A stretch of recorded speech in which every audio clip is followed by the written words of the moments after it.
Hello friends, स्वागत है आपका अपने चैनल एनसीईआरटी बुक मार्ट्स पर।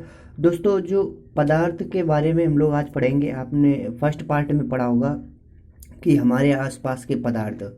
ठीक है, इसी के आगे हम आज आपको पढ़ाएंगे कि पदार्थ की अवस्थाएं, पदार्थ की कितनी अवस्थाएं होती, पदार्थ मुख्यतः कौन कौन से पार्ट में पाया जाता है। दोस्तों, अगर चैनल पर पहली बार है तो चैनल को सब्सक्राइब कर लीजिए और बेल आइकन को भी प्रेस कर लीजिए, ताकि एक कम समय में और अच्छी अच्छी और इस ज़्यादा इन्फॉर्मेशन वीडियो आपके लिए लाते रहें।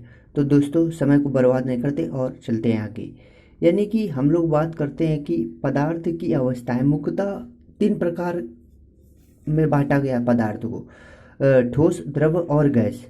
जिसमें हम आपको ठोस और द्रव, गैस, और इसके बाद कुछ जगह आपको पांच प्रकार से मिलेगा, लेकिन उसके बारे में हम आपको बाद में बताएंगे, क्योंकि आपकी बुक में प्लाज्मा और एंटीमनी के बारे में ज़्यादा नहीं बताया गया। तो तीन प्रकार के बारे में बताया गया है। प्लाज्मा और एंटीमनी के बारे में भी बताएंगे, लेकिन इससे पहले आप ठोस ठोस और द्रव, गैस, तीनों पदार्थ की तीनों अवस्थाएं जो होती हैं, इनके बारे में आप देख लें। ठीक है, ठोस, जैसा कि पता होता है कि ठोस जो होती है, पेन हो गई, किताब हो गई, पेंसिल हो गई, सुई हो गई, सुई और लकड़ी की छड़, ये सारी पदार्थ की ठोस अवस्थाओं में होती है। इससे ये पता चलता है कि पदार्थ में जिसका आयतन स्थिर होता है, यानी कि नगण्य रहता है, ना के बराबर, बदलता रह नहीं है, उसको ठोस की पदार्थ की ठोस अवस्था के रूप में बता सकते हैं। ठीक है, आगे बात करते हैं पदार्थ की द्रव अवस्था। गैस के बारे में बताएंगे। द्रव अवस्था यानी कि हम कह सकते हैं कि पदार्थ की द्रव अवस्था में जल, खाना, पकाने का तेल, जो जूस होता है, दूध, शीतल जल, ये सारी कुछ जो जितनी भी चीज़ें आते हैं, पानी, जल, दूध, तेल, दही, ये सब द्रव अवस्था में पाए जाते हैं। इसी प्रकार हम लोग कह सकते हैं सभी जीवधारी में जीवन निर्वाह करने के लिए, यानी कि जितने जीवधारी होते हैं सबको जीवन निर्वाह करने के लिए ठोस, द्रव, गैस तीनों, यानी कि ठोस, द्रव और गैस तीनों का विसरण संभव है। ठोसों की अपेक्षा द्रवों का विसरण की दर अधिक होती है, यानी कि ठोसों की जो तुलना में द्रवों का विसरण अधिक संभव होता है। इसीलिए इसीलिए क्योंकि द्रव अवस्था पदार्थ की कण स्वतंत्र रूप में गति करते हैं और ठोस की अपेक्षा द्रव कणों को रिक्त स्थान से अधिक होता है। गैसीय अवस्था के बारे में दोस्तों बात करेंगे। जो गैस अवस्था होती है, तीसरी, पदार्थ की तीसरी अवस्था, गैस अवस्था के बारे में बात करेंगे। सिलेंडर का सभी गुब्बारे में जो भी गैस भरी जाती है, जैसे हीलियम, नाइट्रोजन वगैरह, ये सब गैस अवस्था में होती है। पतला सिलेंडर के लिए जो हीलियम गैस सबसे हल्की गैस भी होती है, हीलियम, ये गैस अवस्था में पाई जाती। इसी तरह हमने देखा होगा कि ठोसों और द्रवों की तुलना में गैसों की संपीड़ितता अधिक होती है। यानी कि ठोस और द्रवों की तुलना में जो ठोस चीज़ होगी और द्रव चीज़ होगी, और गैसों की जो संपीड़ितता, यानी कि फैलाव ज़्यादा होता है, अधिक होता है। ये घर में पकाने के लिए भी प्रयोग।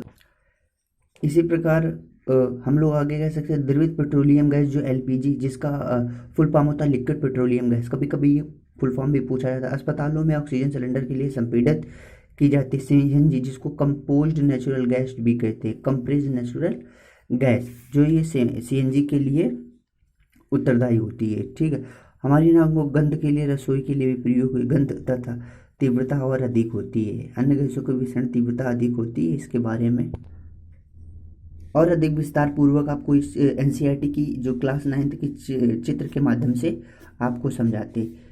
ये एक जो पहला चित्र दिया गया ठोस, इसमें कण बहुत ही पास पास होते हैं। हम कह सकते हैं ठोसों में कणों की नज़दीक बहुत पास पास होते हैं। द्रव में जो ठोस की अपेक्षा थोड़ा सा दूर होते हैं, और इसी तरह गैस में कण जो होते हैं एक दूसरे से बहुत ही अधिक होते हैं।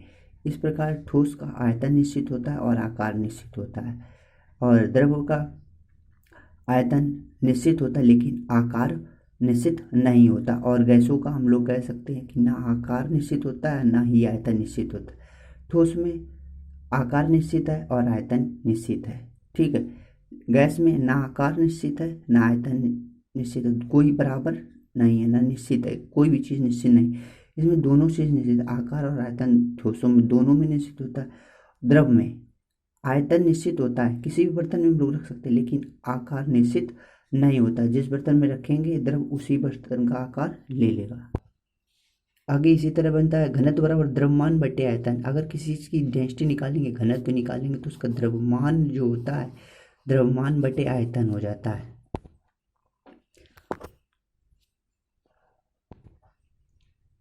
क्या कह सकते हैं, पदार्थ अपनी अवस्था को बदल सकता है? हाँ बिल्कुल, हम किसी भी पदार्थ की अवस्था को बदल सकते हैं। जैसे समझो कोई ये ठोस है, इसको हम लोग, ये बर्फ है मान लेते हैं, क्या है बर्फ, और इसको हम लोग पिघला कर क्या बना सकते हैं, पानी।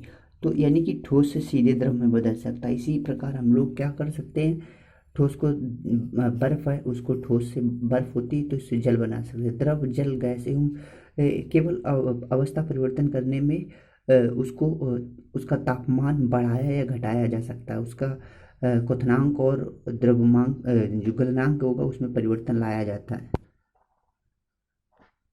जैसा कि आप ये चित्र में देख सकते हैं, यानी कि एक स्टैंड है, स्टैंड को बर्नर की सहायता से गर्म करते हैं और बीकर में बर्फ रखें।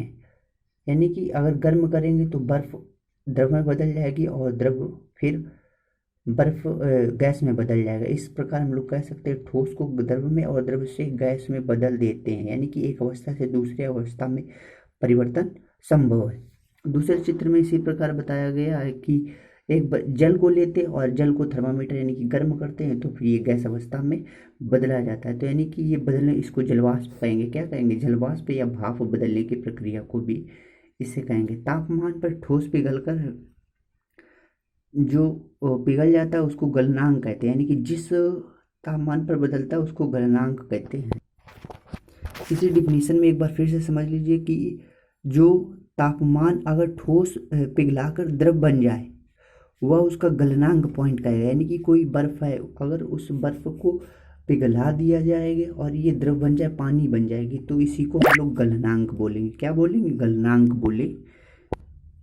मुख्यतः बर्फ का गलनांक जो है 273.16 केल्विन, या इसको हम लोग 273 भी बोलते हैं। ठीक है, एक तरह से हम लोग इसको भी कह सकते हैं 0 डिग्री सेल्सियस जो होता है, 0 डिग्री सेल्सियस 273 केल्विन। यानी कि अगर 0 डिग्री सेल्सियस इसको केल्विन में बदलेंगे तो 273 जोड़ देते हैं। इसी प्रकार हम लोग कह सकते हैं किसी ठोस के गलने की प्रक्रिया में तापमान समान रहता है, इसे ऊष्मीय ऊर्जा कहा जाता है। इसे क्या कहा जाता है, ऊष्मीय ऊर्जा